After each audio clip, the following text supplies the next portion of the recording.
Minute में आपको 100 questions करने होते हैं जो कि काफ़ी मुश्किल होता है। तो रिवीजन के लिए आप क्या करते थे, क्या है? इसमें अदर वैकेंसी आती है जो एसएससी सीजीएल सीएचएसएल और सीपीओ से बचती हैं।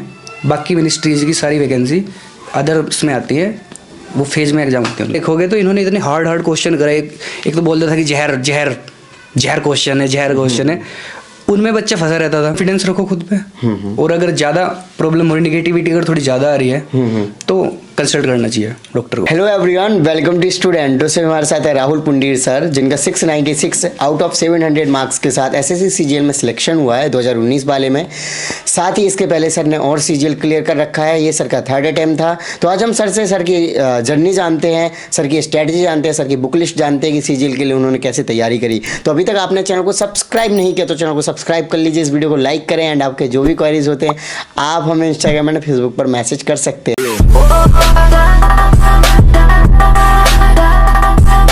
सर सबसे पहले आप अपना नाम और एजुकेशन बैकग्राउंड बताइए। राहुल पुंडीर, 2014 में मैंने एलपीयू से मैकेनिकल से बीटेक किया हुआ है। ओके, सो कब से आपने सीजीएल वगैरह की तैयारी करना स्टार्ट किया? ये मैंने 2017 के स्टार्टिंग से। 2017 के। सो आप अपने एग्जाम जर्नी बताइए कि आपने कौन सा अटेम्प्ट कब दिया, उसका क्या रिजल्ट रहा, या फिर कोई और भी एग्जाम दिए होंगे उनके बारे में? मैंने एग्जाम तो बहुत सारे दिए हुए हैं। रेलवे के दिए थे, एसएससी सीजीएल के मैंने 3 बार दिए, 17, 18 और 19। मेन तो यही है। 17 में मेरा हुआ नहीं था, उसमें मेंस में मैथ मेरा बहुत गंदा गया था। और गंदा गया था इसलिए कि मैं कोचिंग में थोड़ा गंदा पढ़ाया गया था जहाँ पे मैंने की थी कोचिंग। तो उसकी वजह से मैथ में बिल्कुल ब्लैक आउट हो गया था वहाँ पे मेंस में 17 के। ओके, सो अभी जो आपका 2019 वाला रिजल्ट है, देखा जाए इसमें आपके अच्छे मार्क्स हैं। तो सबसे पहले ये बताइए कि जब आप प्रिपरेशन करने स्टार्ट किया तो फर्स्ट आप अपने अटेम्प्ट दिया, तो उस टाइम पे क्या आपके पास रिसोर्सेज वगैरह की कमी थी, या फिर डायरेक्टली जाके ऐसे ही ठीक है ट्राई करने के लिए दे रहे हैं? नहीं, मैंने ट्राई तो अपने एंड से सीरियसली किया था, एफर्ट भी मैं लगा रहा था। मैंने यहाँ पे सेक्टर 15 में नोएडा में पैरामाउंट कोचिंग ज्वाइन की थी, और उसी के भरोसे पे मैं प्रैक्टिस कर रहा था। ओके, तो वहाँ पे हुआ क्या कि जब मेरा मेंस हुआ तब जाके मेरे को पता चला कि अभी मेरी तैयारी अच्छी नहीं हुई, और जो कोचिंग मैंने की थी उसमें मैथ बहुत ही गंदा पढ़ाया गया था वहाँ पे। ओके, कोई बात नहीं। सो जब आप सीजीएल में एग्ज़ाम में तैयारी करने आए थे तो नॉर्मली होता है प्रेफरेंस भरनी होती है ना, कि कौन से हमें जॉब के लिए जाना है, इनकम टैक्स के लिए जाना है, या सीबीआई या फिर एक्साइज इंस्पेक्टर, इन सब के लिए। तो आपका गोल क्या था ये बताइए सबसे पहले। स्टार्टिंग में तो ये था कि कोई भी मिल जाए सीजीएल में पोस्ट, बट अभी मैं आईटीआई प्रेफर किया है मैंने, इनकम टैक्स। ओके, सो इसके पहले आपको जो आपने बताया कि आपका 18 वाला आई थिंक सिलेक्शन हो रखा है, तो उसमें कौन से पोस्ट के लिए? उसमें सीजीडीए ऑडिटर में सिलेक्शन हो रखा है, और एक और मेरा सिलेक्शन हो रखा है मेट्रोलॉजिकल असिस्टेंट एसएससी फेज 7 से। ओके, सो इसमें क्या होता है, फेज 7 क्या है? इसमें अदर वैकेंसी आती है जो एसएससी सीजीएल सीएचएसएल और सीपीओ से बचती हैं। बाकी मिनिस्ट्रीज की सारी वैकेंसी अदर उसमें आती है, वो फेज में एग्जाम होते हैं उनके। ओके, सो सर इसके बारे में बताइए। आपके भी ये टॉप मार्क्स आए हैं 700 में 696 मार्क्स, तो किसमें कितने मार्क्स थे उस तरीके से बताइए। इसमें मेरे प्री में 200 आउट ऑफ 200 है, नॉर्मलाइज हो गए। बट प्री में मेरे 161 थे रो मार्क्स, वो नॉर्मलाइज हो गए 200 हो गया था। और मेरा मेंस में इंग्लिश में 196 था रो, 198 हो गया था वो। और मैथ्स में मेरा 197.5 था, वो 231 हो गया था। ओके, सो सर सब अब इस अपनी जर्नी के बारे में बताइए। स्ट्रेटजी के बारे में कहा जाए तो आपने प्रिपरेशन के लिए क्या स्ट्रेटजी बनाई है ना, स्टेप बाय स्टेप की? मैथ के लिए कैसे करा आपने, रीजनिंग के लिए, जीएस के लिए कैसे करा, इंग्लिश के लिए कैसे करा? अब स्टार्टिंग में क्या था कि जब मैं स्टार्ट किया था उस टाइम में मेरे को इंग्लिश में बहुत डाउट था अपना। तो मैंने एक फ्रेंड से कंसल्ट किया, टीचर से किया, तो इंग्लिश की स्ट्रेटजी मेरी शुरू से सही हो गई थी। इंग्लिश में मैंने स्टार्टिंग में फोकस किया था। मैथ का मुझे लग रहा था कि मैथ हो जाएगा, और मैथ में मैंने ज़्यादा फोकस भी नहीं किया था। बट जब 17 में मेरा मैथ ख़राब हो गया, उसके बाद मैंने 17 में बहुत सारे टीचर से ऑनलाइन पढ़ा। ओके, तो जैसे मेरा 17 में ख़राब हो गया था मेंस, उसके बाद मैंने बहुत सारे सोर्सेज देखे। राकेश यादव के क्लास नोट्स किए, अभिनय सर का किया यूट्यूब से, और रेमो सर का भी मैंने एक कोर्स किया था यूट्यूब पे जो आया हुआ था। तो इन सारे कोर्सेज किए मैंने, और उसके बाद भी यार कुछ किया तो था चला अलग से बहुत, मतलब मैंने बहुत ज़्यादा यूट्यूब पे देखा। और मेरे को थोड़ा स्ट्रेस भी हो गया था उस टाइम पे, जब पहला अटैम्प्ट, क्योंकि 1-2 साल हो जाते हैं, वो देने में ख़राब हो गया, थोड़ा स्ट्रेस भी हो गया था उस वजह से। ओके, तो मैंने उस टाइम पे थोड़ा ट्रीटमेंट भी कराया स्ट्रेस का। ओके, क्योंकि कुछ बच्चे कराते नहीं, उसको इग्नोर करते हैं, वो ज़्यादा हो जाता है बच्चों को फिर। ओके सो सर जैसे कि इन एग्जाम्स में क्या होता है, टेस्ट सीरीज बहुत ज़्यादा इंपॉर्टेंट होती है, तो टेस्ट सीरीज के लिए आपने क्या कैसे किया? टेस्ट सीरीज में देखो, मैंने आपको स्ट्रेटेजी बताता हूँ। हमने मेरी 2018 मेंस तक अलग स्ट्रेटेजी थी और 18 का मेंस देने के बाद मेरी स्ट्रेटेजी अलग रही हर चीज़ में। 18 से पहले मैं टीचरों से पढ़ रहा हूँ, कोचिंग से पढ़ रहा हूँ और मॉक टेस्ट भी मैं दे रहा हूँ, जैसे कि टॉप रैंकर का दे रहा था मैं बनाया हुआ। बट 18 के मेंस के बाद मैंने क्या किया, मैंने सब कुछ प्रीवियस ईयर पे शिफ्ट कर दिया। मैंने किसी टीचर से कुछ नहीं पढ़ा, सिर्फ प्रीवियस ईयर प्रैक्टिस किया। किसी टीचर से मैंने कुछ नहीं पढ़ा उसके बाद से। तो 19 का मेरा स्ट्रेटेजी थोड़ा अलग रहा, इसीलिए मेरे अच्छे मार्क्स आए थोड़े। सो आपका कहने का मतलब है कि जो लास्ट ईयर क्वेश्चंस पेपर है वो मोस्ट इंपॉर्टेंट है एसएससी के लिए, सबसे ज़्यादा। ओके सो जैसे कि सीजीएल वगैरह का सिलेबस है वो लिमिटेड सिलेबस है, बट रिवीजन बहुत ज़्यादा ज़रूरी होता है क्योंकि स्पीड बहुत ज़्यादा मैटर करती है। 60 मिनट में आपको 100 क्वेश्चंस करने होते हैं जो कि काफ़ी मुश्किल होता है। तो रिवीजन के लिए आप क्या करते थे? रिवीजन में मैंने तो लैपटॉप से पढ़ाई कर रहा था। ज़्यादा रिवीजन चाहिए होता है हमको मैथ में और इंग्लिश में। तो मैथ में क्या कर रहा था, मैं स्क्रीनशॉट ले लेता था, पीडीएफ से पढ़ाई कर रहा था। प्रीवियस ईयर की मैंने पीडीएफ निकाल रखी थी। आरबी रिवॉल्यूशन करके एक चैनल है, वो सर प्रोवाइड करा देते थे टेलीग्राम पे। तो उनका स्क्रीनशॉट बना लिया, एक मैंने स्लॉट बना लिया इंपॉर्टेंट का। फिर मैं उसको जब रिवाइज कर रहा हूँ उसमें से मैंने अलग से इंपॉर्टेंट निकाल लिया। फिर उसको दोबारा से देखा, उसमें से अलग से निकाल लिया। फॉर्मूलाज मैंने अलग, कुछ अच्छी ट्रिक्स हैं वो मैंने अलग कॉपी में नोट की हुई हैं। तो नोट्स का सबसे मेन रहता है इसमें। सो जीएस के लिए आपने कहाँ से पढ़ा? जीएस मैंने स्टार्टिंग में तो लूसेंट और किरण का प्रीवियस ईयर पढ़ा। उसके बाद मैंने अनअकैडमी पे क्रैश कोर्स आते हैं यूपीएससी के, हमारे लिए तो वो फुल कोर्स हो जाता है। तो काफ़ी टीचरों के मैंने क्रैश कोर्स देखे।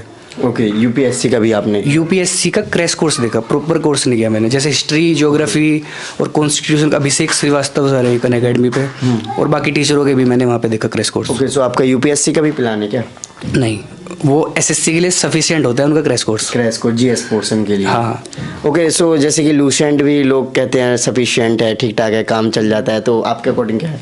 मेरे अकॉर्डिंग तो जीके आती है हमारे पास 50 मार्क्स की 700 में से। तो हमें जीके पे ज़्यादा फोकस नहीं करना होता इतना। प्रीवियस ईयर पढ़े और थोड़ा 1-2 क्रैश कोर्स अगर देख ले तो बस एनफ है। इससे ज़्यादा हमें टाइम नहीं देना चाहिए जीके को। और करंट अफेयर्स को? करंट अफेयर्स का यह है कि कैप्सूल आते हैं, कुछ ग्रेड अप वगैरह प्रोवाइड कराते हैं, उनको थोड़ा बहुत देख ले, वो एनफ होता है। सो आपके अकॉर्डिंग जैसे एक नया स्टूडेंट है वो सीजीएल की तैयारी करना चाह रहा है, तो क्या लगता है कि आपको इतने टाइम में वो सिलेबस कवर कर सकता है, और कौन कौन सी बुक्स या रिसोर्सेज को फॉलो? मैं ये सब्जेक्ट वाइज बता देता हूँ आपको। इंग्लिश में तो क्या है कि आपको कोचिंग की भी ज़्यादा ज़रूरत होती नहीं, इंग्लिश आपको खुद पढ़नी होती है। इंग्लिश की आप बुक ले लो, एक तो इंग्लिश की आती है पैरामाउंट वाली बुक है, प्लिंथ टू पैरामाउंट, वो ले लो आप। एक मिरर ऑफ कॉमन एरर ले लो, एक अजय के सिंह, और 3 बुक ये होगी। एक ले लो आप वर्ड पावर के बुक आती है वोकैब के लिए। एक एप्लीकेशन आती है फ़ोन में वोकैब 24, उससे आर्टिकल वगैरह पढ़ोगे, वहाँ पे वर्ड्स भी आते हैं, वो भी बहुत अच्छी है। तो इंग्लिश के लिए तो ये 3-4 चीज़ें अगर आप करोगे इससे हो जाएगा कवर सारा। और बाकी रीजनिंग में आप प्रीवियस ईयर करते रहो, उसी से हो जाएगा। और प्रीवियस ईयर भी ज़्यादा फोकस, जब से टीसीएस आया है, टीसीएस वालों का एग्ज़ाम उठा लो, जैसे सीजीएल, सीएचएसएल और सीपीओ, सिर्फ इनका प्रीवियस ईयर लगाओ, प्री मीन्स सारा। और अगर हम बात करें मैथ की बुक्स, मैथ में क्या है कि राकेश यादव के जो क्लास नोट्स हैं वो सबसे अच्छे हैं। और एडवांस अगर करना है, वैसे तो आजकल एडवांस पे थोड़ा कम फोकस है एसएससी का, एडवांस के लिए अभिनय मैथ्स। सो जैसे कि क्या होता है ना, स्टूडेंट्स काफ़ी टाइम से तैयारी कर रहे होते हैं, उन्हें डीमोटिवेशन सा होता है, जैसे कि आपका भी जैसे आपने बताया कि आपको प्रॉब्लम हुआ था, तो उससे कैसे बाहर निकला जाता है, या फिर स्टे मोटिवेट होकर अगले एग्जाम देना? उससे ये है कि कॉन्फिडेंस रखो खुद पे, और अगर ज़्यादा प्रॉब्लम हो रही, निगेटिविटी अगर थोड़ी ज़्यादा आ रही है तो कंसल्ट करना चाहिए डॉक्टर को। राइट। सो आप क्या टाइम टेबल फॉलो करते थे पढ़ने के लिए अपने कंटिन्यू? मैं रात को 10 से 5 सोता था, और दिन में पढ़ता था, सुबह 8 बजे से पढ़ना स्टार्ट कर देता था। और मैंने टाइम टेबल ऐसा बनाया था कि स्टार्टिंग में मैं सबसे हार्ड चीज़ करता, जो मेरे को सबसे हार्ड लगेगा। मेरे को सबसे हार्ड लगता था वर्ड्स पढ़ना, तो मैं वोकैब 24 ऐप में जो वर्ड्स इंपॉर्टेंट नोट करके रखता वो, और वर्ड पावर जो बुक है उसके पीछे वर्ड्स दिए हुए हैं, उनको सबसे पहले करता था सुबह को। फिर ग्रामर पोर्शन पे आ जाता था, फिर इडियम फ्रेजेस हो गए, उस पर आ जाता था। उसके बाद फिर मैथ, फिर दिन में 1-1.5 घंटे का ब्रेक लेना दोपहर में, उसमें सो जाओ या कुछ भी कर लो, हाँ, बस उसके बाद मैं लास्ट में जैसे जीके और रीजनिंग थोड़ा बाद में करता था। हाँ। और लास्ट टाइम में 18 के बाद तो क्या हुआ था कि मैंने रीजनिंग करनी तो बंद ही कर दी थी बिल्कुल, क्योंकि रीजनिंग में कुछ ज़्यादा होता तो है नहीं। मैंने प्री से बस 1 महीना पहले प्रैक्टिस की थी, प्रीवियस ईयर, जो कि TCS वाले एग्जामों में आए हुए थे। ओके, सो सर प्रिपरेशन के दौरान कौन सी समस्याएं आती हैं, प्रॉब्लम्स आती हैं? प्रिपरेशन के दौरान एक तो जब हम जाते हैं तैयारी करने के लिए, ये एक मार्केट है बहुत बड़ा, हाँ, आपको पता है जी। बहुत सारी कोचिंग होगी और मॉक टेस्ट सीरीज वाले हो गए, इनके आप कस्टमर हो, ओके। वो आपको टारगेट करेंगे, तो उनसे बचना है। सिर्फ रिलेवेंट कोचिंग लेनी होती है, जैसे कि मैथ में कोचिंग मस्ट है, आप राकेश यादव का कोर्स ले लो, और अगर आपको एडवांस नहीं हो पा रहा उसके बाद सिर्फ मैथ्स का एडवांस मैथ कर लो आप अभिनय से। इससे अलग अगर आप किसी का करोगे, क्योंकि लास्ट टाइम पे क्या हुआ था कि जैसे कि अभिनय सर हो गए या आपके गगन सर हो गए, और भी सर हैं रेमो, अगर आप इनका देखोगे तो इन्होंने इतने हार्ड क्वेश्चन कराए। एक तो बोलता था कि जहर क्वेश्चन है, उनमें बच्चा फंसा रहता था।